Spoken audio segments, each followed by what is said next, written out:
তোমার কোমল ঠোঁটের মুখোমুখি এসে ফুরিয়ে যায় আমার অভিমানের আয়ুষ্কাল। যেন আমরা অপরিচিত নই দূরের কেউ। পাশাপাশি চলার রাস্তাটাও বদলায়নি কখনো।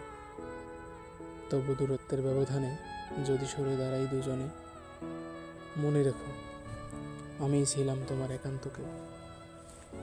তোমার মায়াবী চোখের নদীতে এসে হারিয়ে যেতে যেতে ভুলে যাই গন্তব্য। আমি কে, কি আমার পরিচয় জানি না, জানি শুধু তোমাকে, তোমার মায়াবী মুখ, তোমার দীঘল চুল, বেলে ফুলের সেই বেনি, তোমার নুপুরের ধ্বনি, তোমার কাজল চোখ।